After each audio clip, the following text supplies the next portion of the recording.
بسم الله الرحمن الرحيم. والطور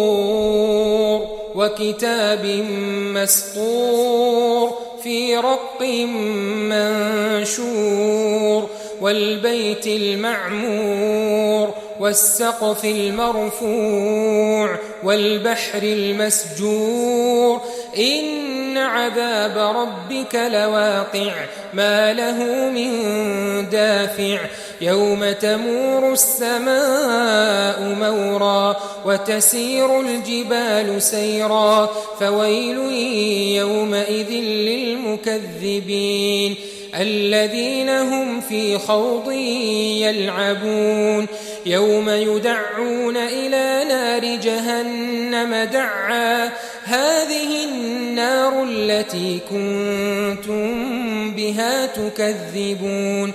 أفسحر هذا أم أنتم لا تبصرون اصلوها فاصبروا أو لا تصبروا سواء عليكم إنما تجزون ما كنتم تعملون إن المتقين في جنات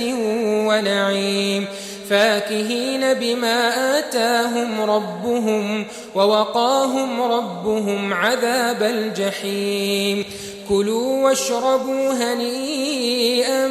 بما كنتم تعملون متكئين على سرر مصفوفة وزوجناهم بحور عين والذين آمنوا واتبعتهم ذريتهم بإيمان ألحقنا بهم ذريتهم وما ألتناهم من عملهم من شيء كل امرئ بما كسب رهين وأمددناهم بفاكهة ولحم مما يشتهون يتنازعون فيها كأسا لا لغو فيها ولا تأثيم ويطوف عليهم غلمان لهم كأنهم لؤلؤ مكنون وأقبل بعضهم على بعض يتساءلون قالوا إنا كنا قبل في أهلنا مشفقين فمن الله علينا ووقانا عذاب السموم إنا كنا من